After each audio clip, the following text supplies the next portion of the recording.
오늘 성경 강론 14권 7154페이지 마가복음 신분에 의한 성취에서 낮은 신분에 의한 성취부터 이제 하기로 했는데요. 이게 강론집을 제가 14권 쓸 때 저자의 그 집필 장면을 봤어요. 그런데 이제 이 시간이 지날수록 13권은 어쨌든 마태복음에 맞추거든요. 그러니까 아직 그 14권 마가복음에 대한 내용, 마가복음에 대한 구상이 이 마가복음 제1장 정도까지만 이제 집필을 한 거기 때문에 이제 14권 시작할 때 2절부터는 앞부분에 대해서 쓰고 난 다음에 그러니까 한 3, 4월에 탈고가 되거든요. 그리고 8월에 보통 강의를 하잖아요. 그럼 한 그 5, 6개월 사이에 이제 연구원들에게 주고 교정하고 사람들 반응 보고 이제 그럴 때 이제 제 같은 경우에는 연구원으로서 이제 그걸 한 서너 번 정도 교정을 하죠. 처음부터 끝까지 보면서 기대도 하고 사실 그게 많이 반복되고 결국 18권까지 그렇게 갔어요.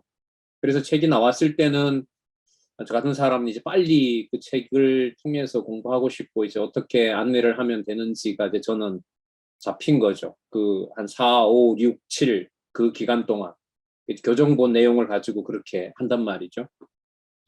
그리고 이제 책이 나오고 강의가 되고 그리고 이제 한 권을 다 사경회 때 하지 못하잖아요. 그냥 큰 틀에서만 몇 시간 하기 때문에.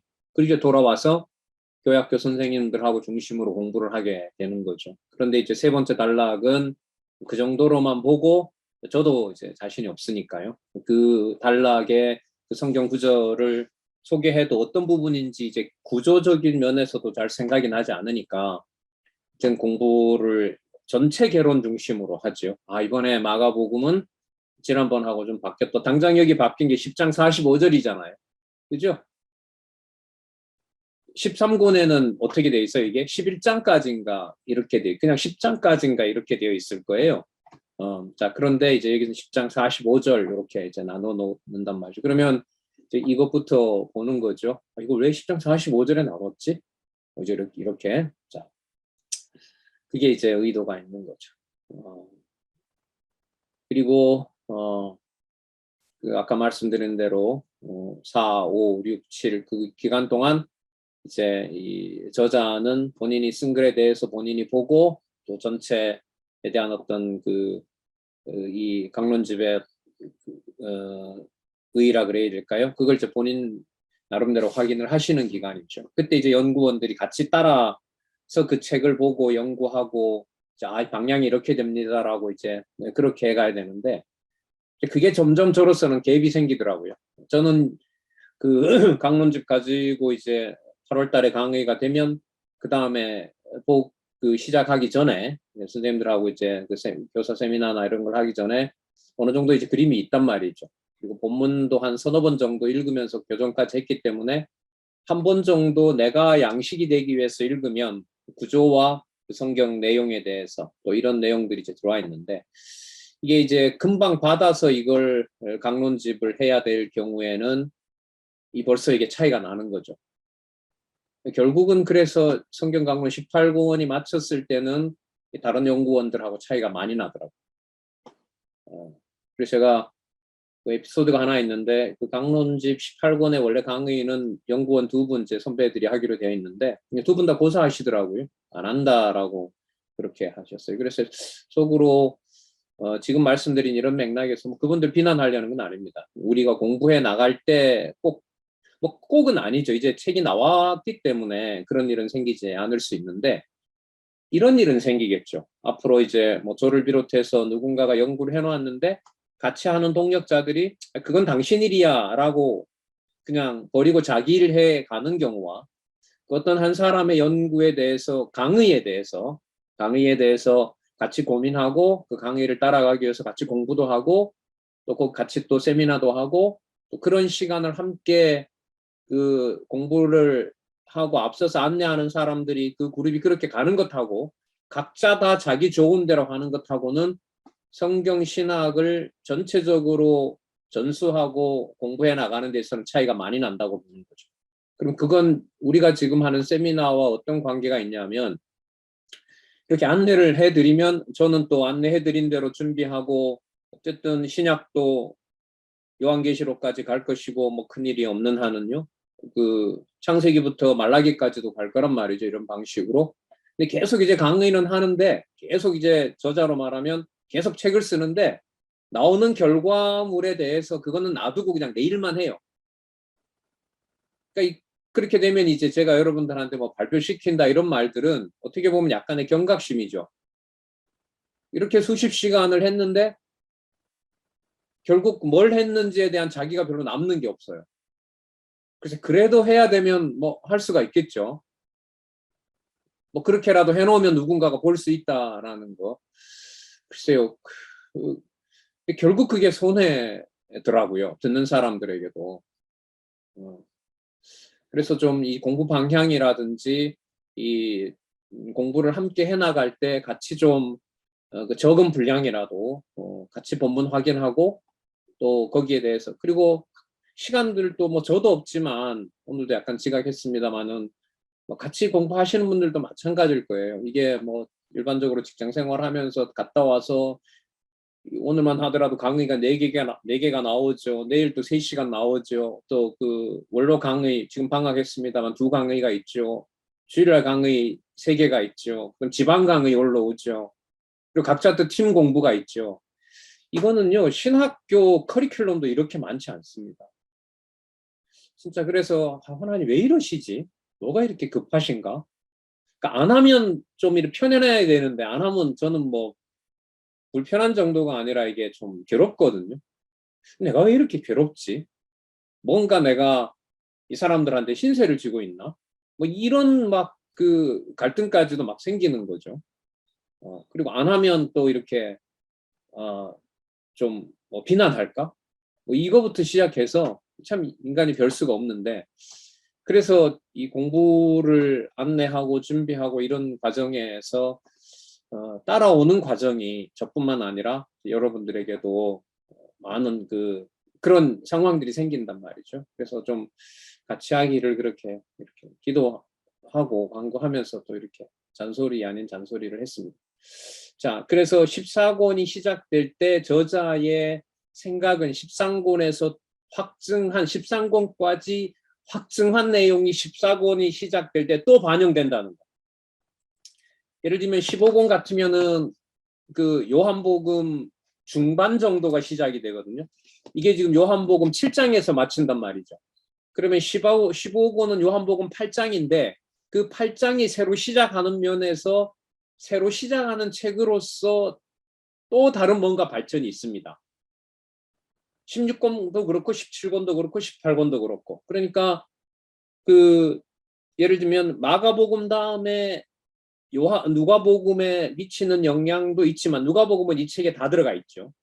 그러나 이제 요한복음은 다 들어가 있지 않단 말이에요. 그러면 15권을 준비할 때 15권 넘어가면서 14권까지 완결했던 마가복음과 누가복음의 지금 세 번째 단락에다 맞춰도 돼요.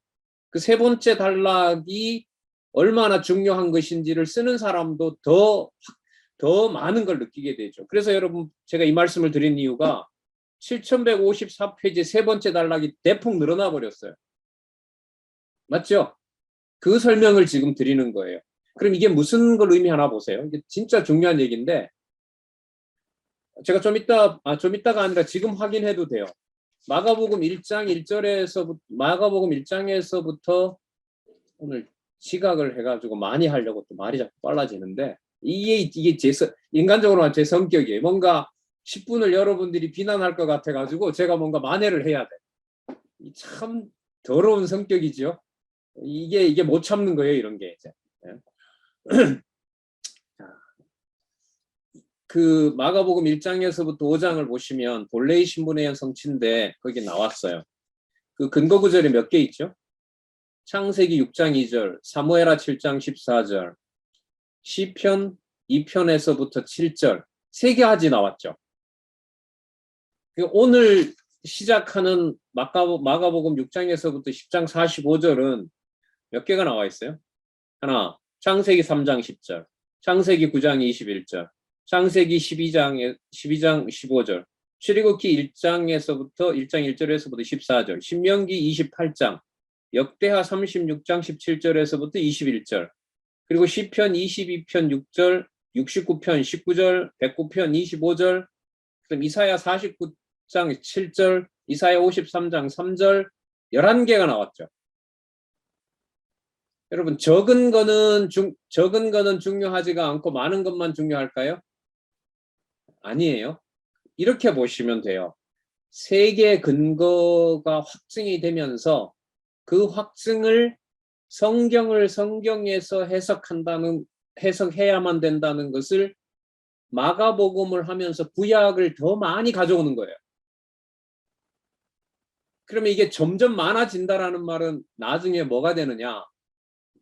요한계시록 쓸 때쯤 되면 요한계시록 1장 1절부터 요한계시록 마지막 장 마지막 절마다 매 절마다 전체는 말할 것도 없고 요한계시록 전체는 말할 것도 없고 요한계시록 몇 장 몇 절 할 때도 창세기부터 계시록, 창세기부터 말라기, 마태복음에서부터 유다서까지가 그 구절에 다 들어있는 거예요. 이게 세 번째 단락의 공부의 핵심인 거예요. 근데 이걸 만약에 내가 본문을 안 찾아보고 찾아놓기만 하고 본문의 연결도 안 지어보고 이래 되면 아무런 필요가 없어요. 그건 이미 관주에서 다 해놨어요.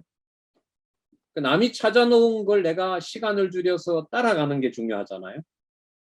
자, 그리고 그 따라가는 훈련이 직결되는 게 뭐가 직결되냐면 본문을 읽어 나갈 때 바로 거기에 직결되는 거예요.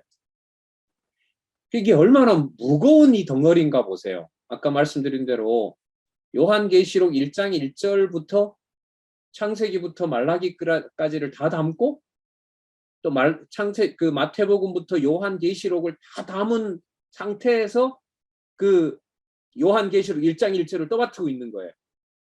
빙산의 일각이라는 말 아시죠? 구절은 하나인데 밑에 뭐가 다 있어요? 성경 65권이 다 들어있는 거예요. 이걸 보여주는 게 제가 볼 때 세 번째 단락입니다. 그래서 이걸 여러분들은 어디서 확인 또 하셨냐면 강론집 1권 개정판의 내용이 세 번째 단락 근거가 95년에 나왔던 1권 첫 판하고 차이가 많이 납니까? 엄청나게 많이 납니다.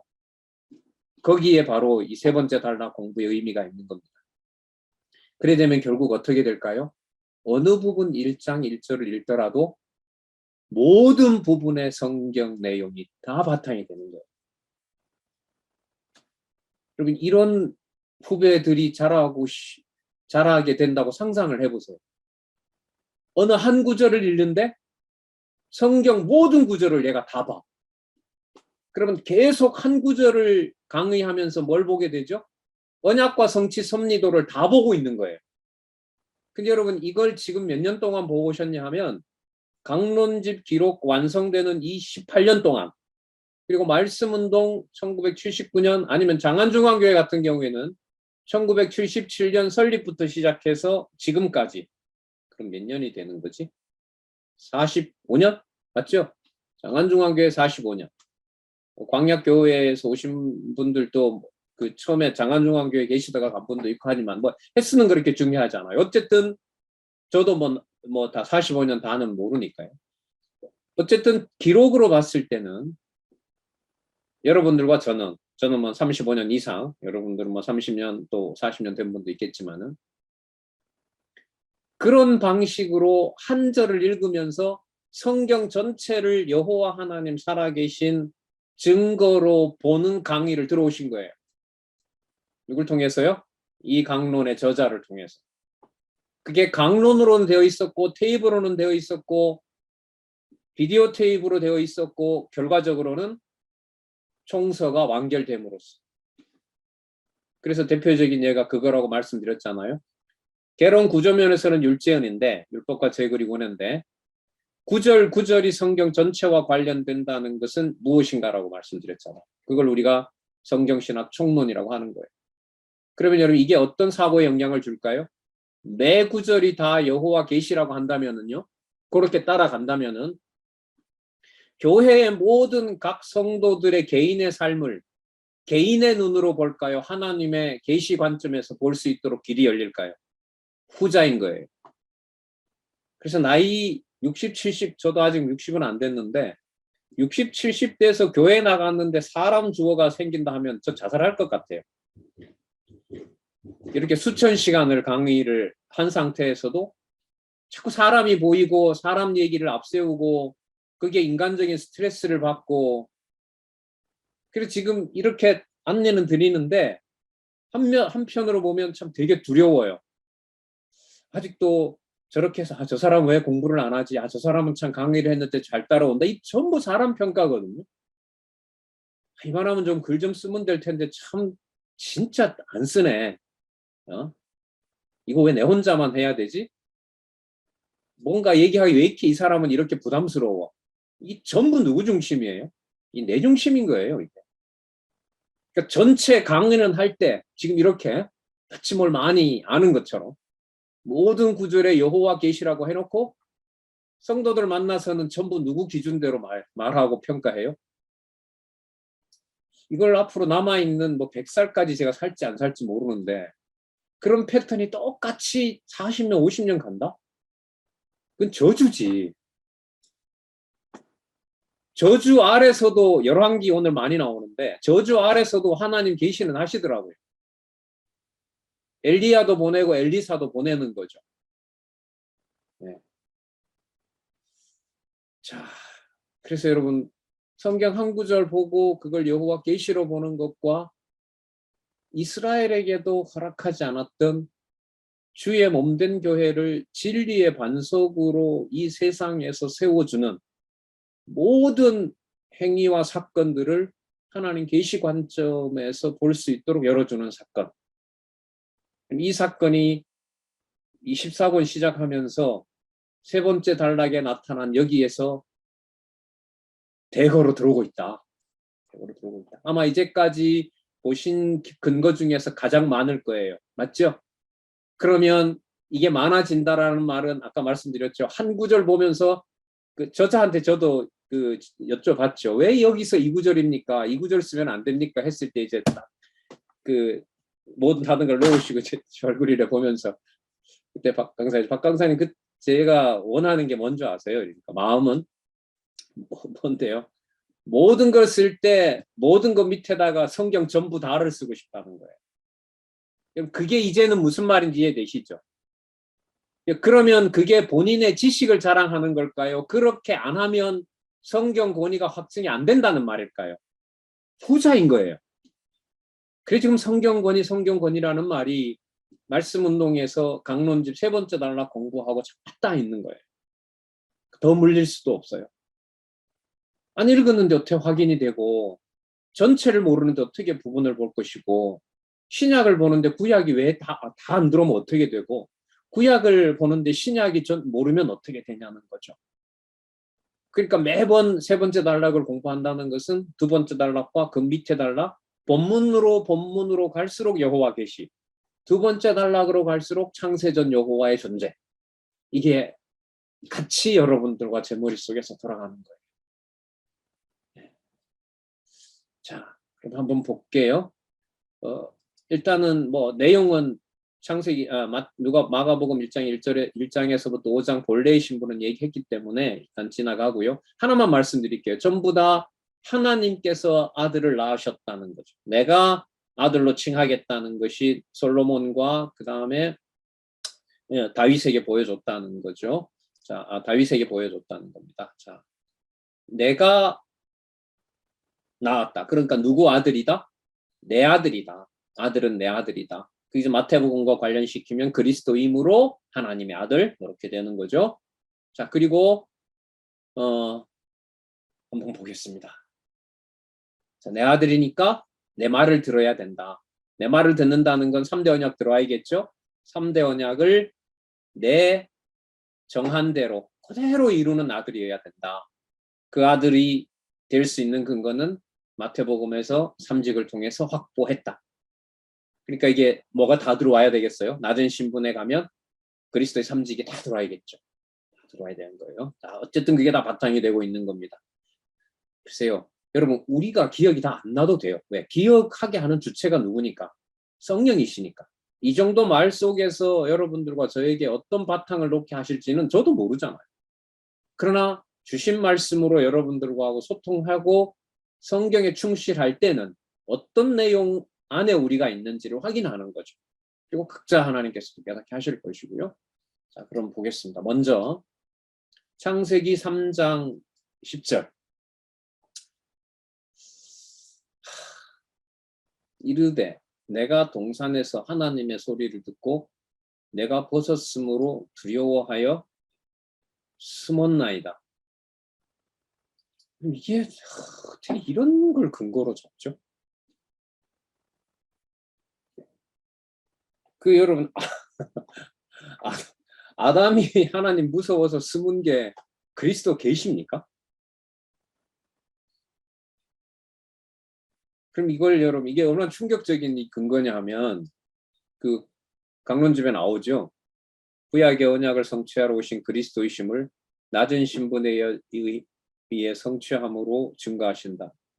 자, 일찍이 여호와 하나님께서는 둘째 아담이신 예수 그리스도의 표상인 아담으로 벌거벗은 수치를 드러내도록 섭리하셨다. 아담의 범죄 목적 중에 하나가 장차 오실 그리스도를 뭐 할 일이라고요? 벌거벗겨 놓고 수치 당하게 하려고. 여러분 자비의 하나님 맞아요? 자비성 맞습니까 이거? 이런 신실성을 원하세요? 이렇게 작정되어 있으니까 이렇게 이루신다? 그러니까 여러분 이게 광론집이 완결돼 갈수록 저자의 판단은 구속사와 인간중심적인 성경 해석에서 완전히 벗어나고 있어요. 완전히 벗어나고 있어요. 이게 낱말을 맞춘 게 아니거든요. 낱말을 맞춘다고 이게 설명이 안 돼요. 이걸 어떻게 사람들한테 강의를 할 수가 있겠어요. 그럼 주체는 하나예요. 예수께서 그렇게 하실 수밖에 없는 이유는 하나님께서 만드신 아담으로 벌거벗겨 놓는 것이 하나님이 보시기에 아름답다가 아니라 범죄하기 전에는 벗었으나 그들이 뭐 하지 않았더라. 부끄럽지 않았더라 했잖아요. 자기네들이 바로 아름다웠다는 거예요. 이쁘고. 그런데 벗은 것을 수치로 만들어버리는 일이 창세기 3장 10절 사건이라는 거예요. 그리스도를 이렇게 하신다는 것은 누구를 그렇게 하신다는 거죠? 그리스도의 교회에도 그렇게 한다는 거예요.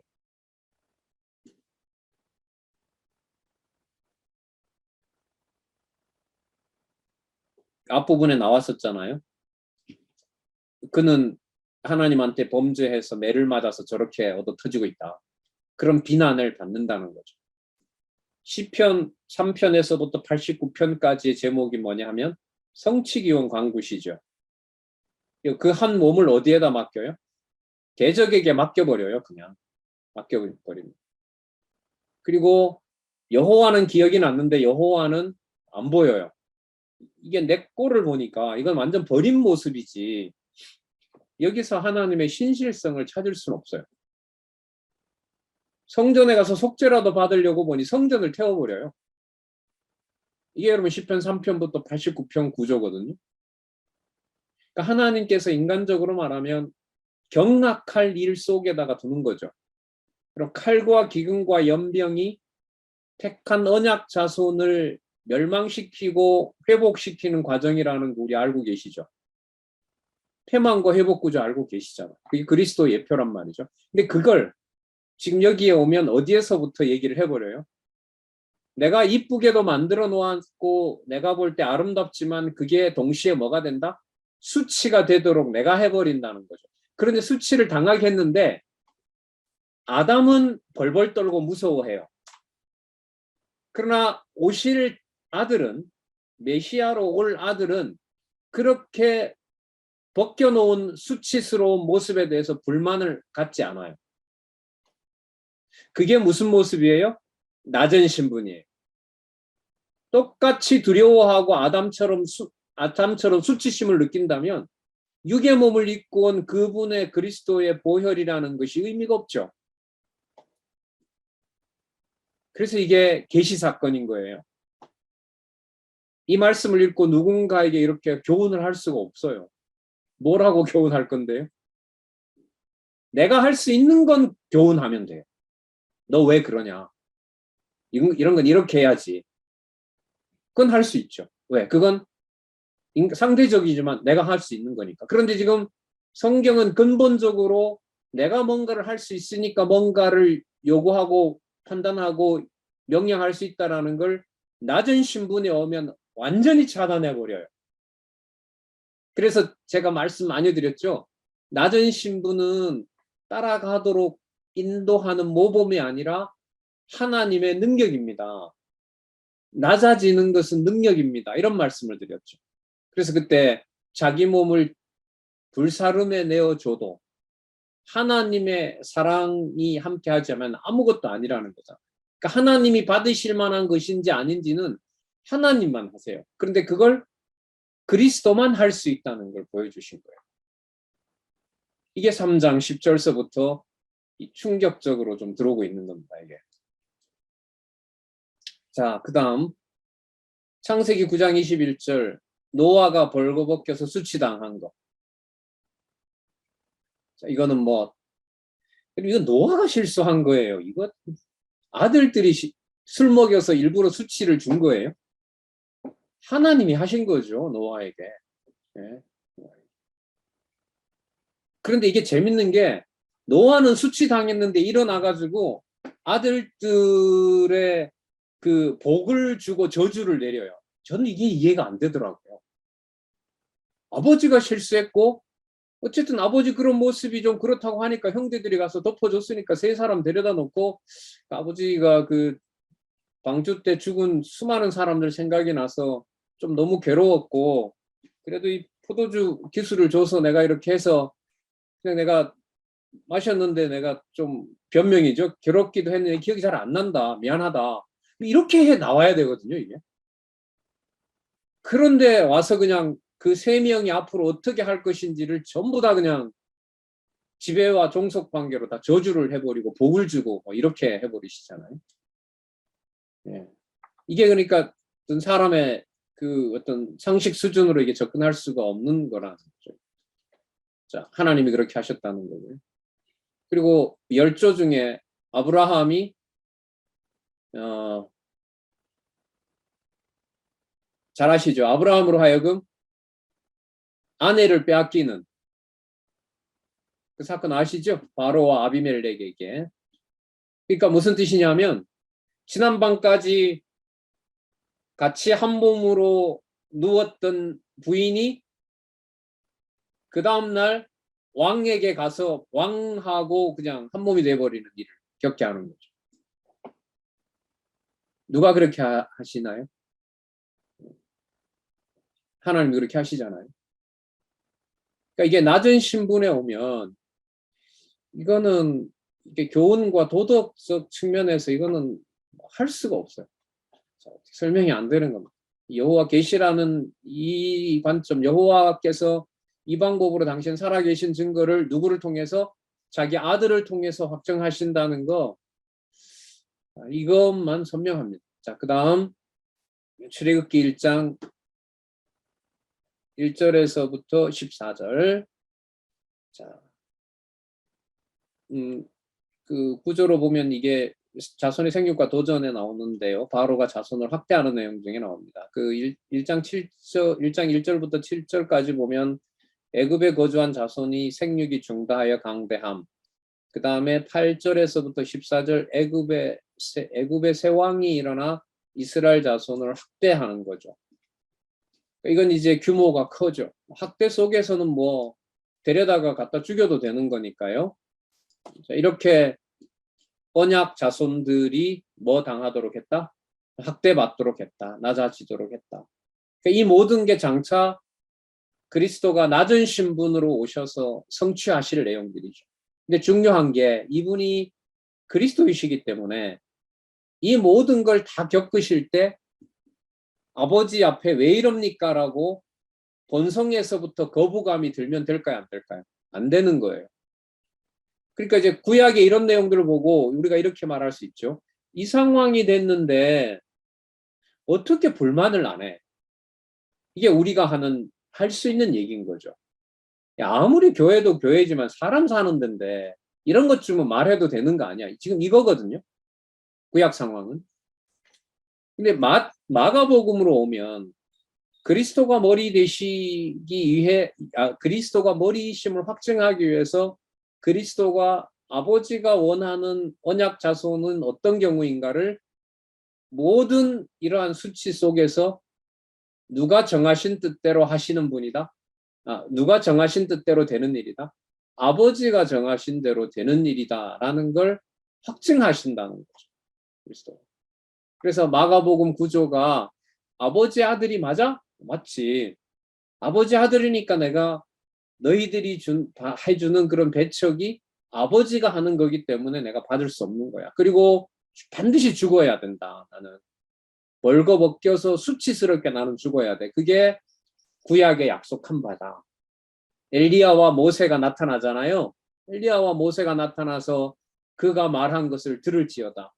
그가 말한 바가 뭐였냐면 내가 올라가서 죽고 살아난다. 반드시 죽어야 된다. 그거 아니겠어요? 자,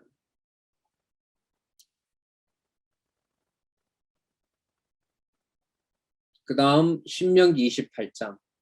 신명기 28장은 복과 저주 선언이거든요. 이제 가나안 들어가기 전에 복과 저주가 들어가는 땅에서 어떻게 하냐면 임한다고 얘기를 해요. 자, 그대로 이루어지죠.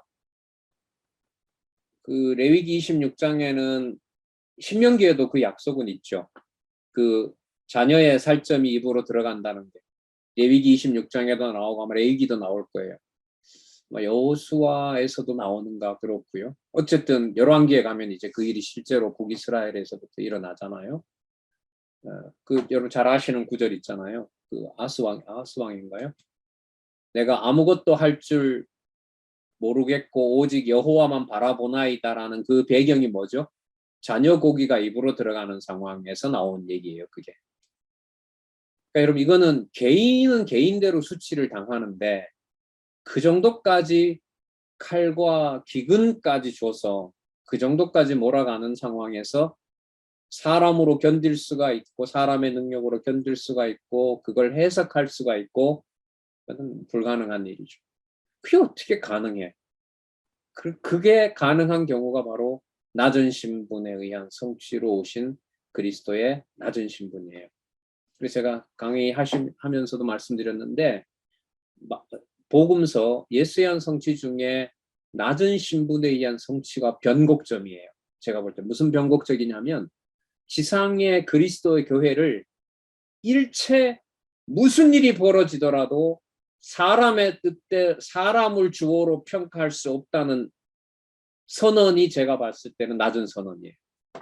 그러니까 그리스도가 받는 어떤 순환도 왜 이러십니까? 라는 것으로 대항할 수 없도록 해놓는 사건이 마가복음 6장에서부터 10장 45절까지. 그러니까 이게 바탕이 되어야 10장 46절부터 16장까지 나타난 사건이 그리스도가 죽는 사건이고 수치를 당하는 사건인데 무슨 신분이 되는 사건이에요? 높은 신분이 되는 거예요. 그게. 그 바탕이 지금 마가복음 6장에서부터 10장 45절이라고요. 이 구조는 마태복음에 나왔던 기사하고 이렇게 맞추면 안 돼요. 새로운 텍스트예요. 이거는. 그 구성되어 있는 바가. 그래서 어떻게 되어 있냐면 어떤 구조라 그랬죠? 하나님 아들? 그럼 하나님 아들이지. 그래서 내가 표적 보이잖아요. 나 하나님 아들이다. 아까 마가복음 1장 5장에서 얘기했던 것처럼 하나님 아들인데 아들임으로 너희들이 아담도 노아도 이스라엘 옛 언약 자손들도 아버지 뜻에 완벽하게 순종할 수 없었기 때문에 불완전했기 때문에 아버지가 정하신 그 저주를 온몸에 내가 받으면서 아버지 뜻임을 인정하는 일을 내가 하러 온 거다. 그게 바로 낮은 신분이고 이걸 아버지께서 하시는 일이다. 그래서 마가복음에 어떤 표현이 많이 나온다 그랬죠? 그리스도가 자기가 하시는 일을 숨기는 내용이 가장 많이 나옵니다. 마가복음에. 그럼 누구 이름을 드러내려는 거죠? 아버지 이름을 드러내려는 거죠. 그래서 이게 빨리 여호와라는 용어가 빨리 시작 성경에 나와야 돼요, 이게. 마태, 마가, 누가, 요한, 요한계시록까지 다 나오거든요, 이게. 왜냐하면 이스라엘 사람들이 지금 헬라어 성경을 히브리어로 번역한데 저도 가지고 있는데 저도 찾으면서 일부는 이제 개론집 새로 완결판 할 때 이제 저자한테 드렸죠. 그래서 거기 보면 저자도 이제 찾아보시고 신약 성경에 적어도 171개는 주로 번역한 그 낱말이 여호와로 번역이 돼야 된다. 그 개론집 서론에 나와 있습니다. 강의도 여러분 들으셨잖아요. 이게 빨리 나와야 돼요. 제가 봤을 때는. 뭐 출판은 하지 않더라도 이걸 사실 우리들이 해야겠죠. 이게 성경신학 학술 동역자 협회에서 공부하시는 분들이 해서 그 저자가 확인한 게 177개가 데이터가 있으니까 거기다가 지금 보시는 성경에 그 한 면으로 이렇게 해서 몇 장 몇 절은 여호와입니다라고 다 프린트라도 빨리 제가 봤을 때 나눠줘야 돼요. 그리고 그 성경 밑에다가 강론집 안에다가 여호와라 적어 놓으면 되잖아요. 나중에 이제 이 출판할 때까지 기다리기에는 여호와 계시라는 것이 우리에게 이렇게 드러났기 때문에 이거 기다리기가 좀 다급합니다. 나중에 누구한테 설명할 때도 그렇고요. 그래서 이 일을 학술원이나 아니면 이제 대학원에 지금 들어온 연구자들도 있고 하니까 이게 좀 서둘러야 될 일이고 이건 누구나 다 같이 할 수 있는 일이라고 봐야죠. 어쨌든 이 마가복음 6장에서부터 10장 45절은 여호와 전적으로 아버지 여호와 하나님으로 넘어가는 아주 중요한 이 기점이 된다. 이걸 염두에 두시면서 지금 찾아준 구절도 분명합니다. 그래서 신명기 28장에 복과 저주 선언에서 모든 것을 장차 그리스도가 이루실 것에 대한 자, 그 다음에 역대하 36장 17절에서부터 27절에 보면 이게 포로와 귀환인데요. 포로와 귀환인데 수치와 멸시를 당하도록 섭리하셨다는 내용입니다. 역대하 마지막 장인데 여기 보면 여호아하스, 여호야김, 시드기야 이렇게 끝나잖아요. 여호아하스, 여호야김, 시드기야 이렇게 끝나는데 그 전부 다 잡혀가서 바벨론으로 잡혀간다. 여호야김 바벨론으로 잡혀가고 여호야김도 바벨론으로 잡혀가고 시드기야도 잘 아시는 대로 눈이 뽑히고 바벨론으로 가서 거기서 죽게 되고 자, 이 내용들이 역대하 36장에 나와요. 근데 제가 봤을 때는 이 역대하가 조금 부담은 돼요. 왜? 역대기의 주제가 뭐죠? 다윗 왕조의 계승과 보호죠. 그죠? 이제 열왕기 내용의 이 내용들은 주제로 보면 이탈 왕조가 멸망하는 거기 때문에 이런 것도 이제 여쭤도 보고 이제 저자한테 다음에 만약에 개정판을 낼 때는 역대기 한 내용은 맞는데 역대하 전체 주제가 계승과 보호이기 때문에 그리스도의 낮은 신분과 이게 연결을 시키려면 뭔가 논리적 설명이 필요합니다. 혹시 무슨 다른 어떤 의도를 가지고 쓰셨습니까? 한 줄밖에 안 나오니까 이게 그 공부가 세 번째 단락 공부 집중 세미나에 열려 있는 거예요. 이렇게 듣고 누군가가 확인도 했는지 아니면 뭐 궁금함이 있는지 이게 아무런 피드백이 없으면 이 전화든 저도 이게 몇 시간이 될지 모르는데 100시간이 되고 200시간이 됐는데 뭘 어떻게 된 건지 말들은 하지 않고 공부하라고 권하니까 발표시킬까 봐 겁이 나서 못 들은다고 참 이걸 들으라고 하는 소리인지 빈정거리는 건지 참 알 수가 없는데 참 그래요. 그래도 뭐 해야죠.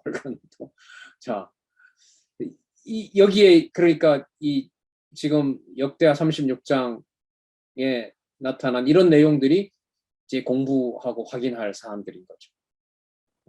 그리고 만약 의도가 있다면은 굳이 한다면은 그리스도의 아들 신분이 그 끌려간 상황에서도 보호되는 면이 있다는 걸 고려해서 36장을 넣었습니다. 이러면 무슨 뜻인지 알겠습니다. 이렇게 될 수 있는 거죠. 그러면 이제 열왕기에 붙잡혀 갔다는 것도 병행 구절로 왕상 뭐도 적어주면 좋지 않겠습니까? 이렇게 이제 세미나를 할 수가 있는 거죠. 뭐 그건 가능합니다. 뭐 이렇게 할 수 있죠. 중요한 건 몇 장 몇 절이 들어가는지가 아니에요. 이제 우리에게는. 그걸 우리가 같이 알고 믿는 것의 총서를 바탕으로 같으냐? 그 같은 생각 속에 같은 교회관을 가지느냐? 이게 중요한 거인 거예요. 누가 앞서서 그걸 발표했다더라. 이거 하려고 하는 건 아니죠. 그런 지식을 쌓아서 뭐 하게요? 그러니까 함께 이렇게 참여할 수 있는, 뭐 그게 나중에 뭐 이런 방식으로 또 영상을 통해서 볼 수도 있겠지만, 자, 좀 뜸을 많이 들였죠? 그래서 이제 시편으로 갑니다. 시편에 나는 벌레요 사람이 아니라 사람이 비방거리요 백성의 조롱거리니이다. 그러면 창세기 아까 3장 10절서부터 연결이 되죠? 낮은 신분에 연결이 됩니다. 그런데 놀라운 건 시편이 여러분 찬양이라는 거예요. 이게 벌레처럼 비방받고 조롱거리가 되고 있는데 여러분 이게 신실성 찬양이 됩니까? 따라서 사람이 하는 게 아니에요. 찬양의 주체는 적어도 낮은 신분에 의한 성취에서 시편 22편 6절이 근거로 든 이상 찬양의 주체는 우리가 하는 성격의 찬양은 아닌 거죠. 아니에요. 찬양의 핵심은 하나예요. 수단과 방법을 가리지 않고 여호와는 여호와 이름 부르게 하는 것이 찬양입니다. 그때 강의하면서 그런 말씀 드렸잖아요. 손자를 맡겨놓고 애들이 이제 어디를 휴가를 갔는데 손자가 밤에 불덩이가 돼서 38도, 39도 막 올라가요. 119는 오지도 않아요. 응? 5분, 뭐 10분 기간이 얼마나 멀겠어요. 근데 하나님 이름 안 나올 수가 없잖아요. 여러분 그렇게 하나님 이름을 부르게 하는 방식이 성경에 많이 나올까요? 적게 나올까요? 다지요, 다. 에덴 동산에서 쫓아낼 때부터 그런 방식으로 부르게 하세요. 근데 성경이 바탕이 안 되잖아요. 그럼 교회 생활에서도 하는 순간에 얕은 미천들이 다 날아가면서 성경 구절들의 깨알 같은 것들이 관절과 골수에 없다 보니까 충격 한 번 맞고 다 날아가면서 누구로 가요? 저 사람 때문이야. 저 사람 때문이야. 이런 환경에 누가 견디겠어? 저한테 대놓고 한 말 있죠. 배워봤자 뭔 소용 있냐고. 맞아요. 그 말 저도 공감해요. 저도 붕괴되니까요. 그렇게. 나 좀 했는데 공부? 난 좀 달라야 안 되나? 전 좀 달라야잖아요. 그죠? 진짜 웃기는 소리죠. 뭐가 달라요? 더 죽으려고. 자, 볼게요. 69편 19절. 비방과 수치와 능력을 아시나이다. 나의 대적자들이 다 주님 앞에 있나이다. 여러분, 대적자들이 주님 앞에 있다는 말은 대적자를 누가 보냈단 말이에요? 하나님 보냈다는 거잖아요. 자, 109편 25절은요. 맥락이 성취 찬양시입니다. 그거 조금 고려하셔야 하나요? 나는 그들의 비방거리라. 그들이 나를 보면 머리를 흔드나이다.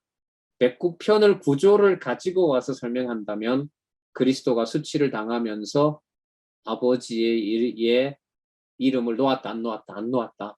이렇게 설명을 할 수가 있겠죠. 109편을 성취 찬양시에서 가져와서 얘기를 한다면. 그러면 여러분 이렇게 되겠죠. 수치가 드러나면 드러날수록 109편 내용을 가지고 보면 여호와를 의지하는 것은 뭐 할까요? 더 많아진다는 거죠. 그걸 누가 하시느냐? 그걸 여호와께서 하시는 거죠. 그걸 하나님께서 하세요. 세 번째 단락 공부하시고 잔소리 약간 줄어들었어요. 죄송합니다. 똑같아요. 저는 집에 들어오는 게 딱 하나 달라졌는데 이 로마서 강의까지 여파를 주면서 집에 들어와서 애들 얼굴을 보고 당당하게 인사를 못 하겠어요. 야, 너 일로 와봐. 이게 안 돼요. 쭈뼛쭈뼛해요. 공부를 안 하고 있어도. 그리고 성경 공부하자는 말을 떼기가 너무너무 부담스러워요. 점점. 그래서 전략을 짜요. 학생인 제가 있는 한 용돈을 2배로 주면서 성경 공부 카페에 가서 한 2시간 할래? 이 정도면 풀릴까 얘가? 이런 감사하죠. 이스라엘 백성들이 나중에 나오지만 엘리야, 엘리사, 예레미야, 고향 사람들 예수님 배척받은 거 그런 방식으로 여호와 이름 부르게 하는데 자 이사야 볼게요. 이사야 49장 7절 이스라엘의 구속자 이스라엘의 거룩하신 이이신 여호와께서 사람에게 멸시를 당하는 자 백성에게 미움을 받는 자 관원들에게 종이 된 자에게 이같이 이르시되 왕들이 보고 일어서며 고관들이 경배하리니 이는 이스라엘의 거룩하시니 신실하신 이가 여호와 그가 너를 택하였습니다. 이게 고레스 얘기거든요. 49장 되면 고레스가 나옵니다. 이방왕 고레스를 여호와께서 관리하신다는 거예요. 무슨 뜻이냐면 그리스도를 아예 유대인으로 오셨지만 유대인으로 받는 대접을 다 박탈하고 이방인처럼 취급을 당한다는 거예요.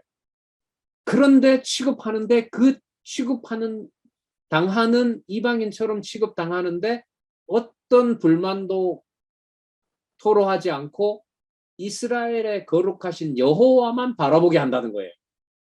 그가 누구라는 거죠? 그가 바로 낮은 신분의 그리스도라는 사실이에요. 그분이 머리가 되시는 거잖아요. 교회 머리. 그리고 택한 백성들과 지체들이 뭐라고 하냐면 53장 3절이잖아요. 사람들에게 버림받았고 강고를 많이 겪었고 질고를 아는 자라 마치 사람들이 그에게 얼굴을 가리는 것 같이 멸시를 당하고 우리도 그를 귀히 여기지 아니하리라. 이 말은 좀 냉정한 얘기인 건데요.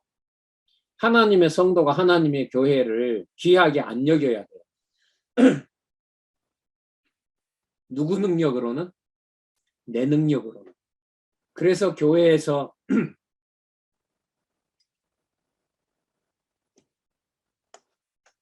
여러분들도 겪고 저도 겪지만 인간적으로 친해지면 100% 무슨 대가가 치릅니다. 인간적으로 보냈던 시간의 분량이 많으면 그리스도의 몸된 교회를 위해서는 그거 반드시 하나님이 헐어냅니다. 그래서 두려운 거예요. 그래서 이 저자의 상담이겠죠. 옛날에 이제 누가 이렇게 얘기하시면 존경합니다. 그러면 존경은 고사하고 뭐 하지 마라. 나중에 욕이나 하지 마라. 욕이나 하지 마라. 왜냐하면 존경합니다. 이 말은 지금 보내는 시간이 성경을 통해서겠죠. 물론. 그 보내는 마음에 흡족한 시간이 1시간 마시고 2시간 마시고 3시간 차 마시는 시간이 더해지면서 그게 온몸으로 서로가 교감이 되거든요. 그게 남녀 관계라면은 그야말로 한 몸이 되는 거잖아요. 근데 이게 그리스도의 교회에서 그 내용들이 지금 53장 3장 같은 경우에는 1500년 동안 율법 줄고 여호와를 사랑하도록 얼마나 많은 시간을 보냈어요. 선지자도 가르쳐주고 제사장도 가르쳐주고 왕은 통치하면서 얼마나 많은 시간을 여호와가 보내게 했습니까? 그런데 어떻게 해요? 그리스도가 와서 불화시켜버려요. 그러니까 교회를 이걸 뭐 내가 건든다 안 건든다 이런 의미가 아니에요. 그래 인간적으로 그런 구조로 되어 있기 때문에 그런 어떤 인간의 죄성을 보기 때문에 우리가 진리 안에서 교제한다라는 말에 우리가 굉장히 민감한 거예요. 안 받아서 섭섭하고 이만큼밖에 안 줘? 나를 이렇게밖에 대우를 안 해? 이건 뭐 한참 갔다 와야 돼. 이건 적어도 몇 분 아니면 이건 하루 몇 시간 거리죠. 제가 이제 서고를 정리를 하다가 메모를 봤는데 그게 2015년 연구원들 마지막 회의 기록이더라고요. 연필로 썼는데 막 글을 못 쓰고 있어요. 이렇게. 제가 그때 울었나? 이 연구원들이 마지막으로 회의하고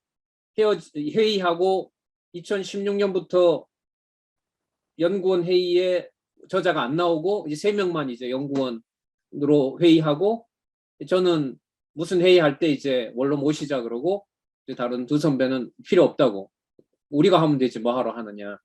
근데 거기에 이제 봤을 때 이제 모든 걸 이제 정리하고 각자 자기 길을 가도록 제가 정리를 했고, 그렇게 하시면 좋겠다고. 그래서 그 이후에 뭐 책도 다 가져가라 그러고, 다 하여튼 각자 좋으신 대로 하시라고. 그래서 저는 그래서 저는 안 하려고 한다. 각자 좋으신 대로 하라고. 이제 그런 회의가 간단하게 메모가 되어 있더라고요. 자, 무슨 말씀 드리려고 하냐면, 이 강론집에 이런 구조를 잡게 한 그 저자도 그로부터 지금 6년이 지나잖아요. 그리고 그 이전에도 겪잖아요. 그리고 아시는 대로 시가 그 집 당시로 봤을 때도 5억인가요? 그 땅 부지 500평 주면서 목사님 집 지으라고 했던 거, 그것도 다 돌려줬죠. 목사님들과 24명, 30명 가량 되는 사람들 숙소 짓는다고 잡아놨던, 여러분 아시는 대로 저기 어디입니까? 이천에 있는 땅? 그건 제가 봤어요. 그날 아침에 서류 다 넘겨주는 걸 제가 봤거든요. 그리고 우리 돌아가신 김창년 장로님, 그때 이제 장지에 가서도 기억이 나는데 너무 슬프네요. 그때 그 뭐 성경신학 연구소 초기니까 얼마나 할 일들이 많아요. 그걸 그 아프신 분인데도 막 멀리서 온 저까지 막 아침까지 챙긴다고 그렇게 했거든요. 그래서 너무 슬프죠, 인간적으로. 그랬더니 오시면서 이 저자가 하신 말씀, 내 때문에 데려갔나? 이렇게 얘기를 하시더라고요. 그게 여러분 53장 3절입니다. 그래서 뭔가 다가올 걸 생각하면 예방 차원에서도 너무 많은 걸 내 원하는 사람으로 엮어놓으면 그게 안 터지겠어요? 말씀이 살았고 역사하는데. 그리스도가 이제 이 사역을 어디에 가서 하시죠? 누가복음에 가면 뭐라고 해요? 화를 던지러 왔다 하는 거예요. 백성들로부터 뭐 당해야 되니까 멸시당하고 얻어맞고 침뱉음을 당하고, 그게 아버지가 정한 뜻이고, 그게 여러분 머리 대신 그리스도, 교회의 머리일 수 있는 조건을 하나님이 그리스도를 그렇게 만드셔야 하나님의 교회 전체가 죄 가운데 있는 우리도 그리스도의 그런 대속 사역으로 살아갈 수가 있는 거죠.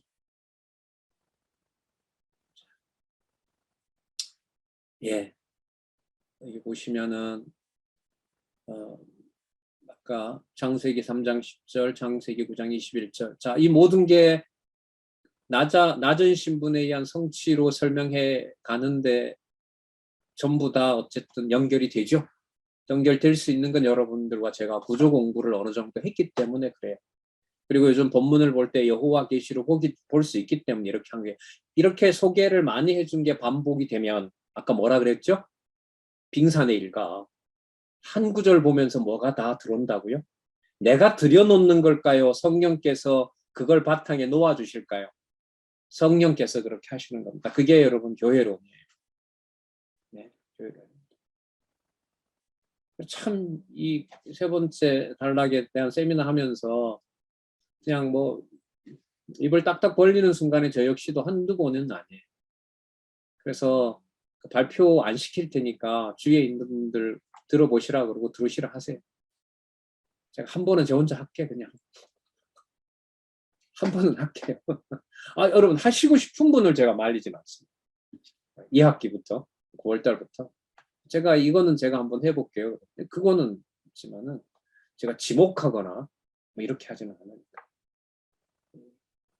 함께 공부해야 될 가치가 너무 분명하지 않나요, 이게? 그리고 이 14권부터 이게 본격화된다는 거. 14권부터 전체가 들어온다는 거. 자.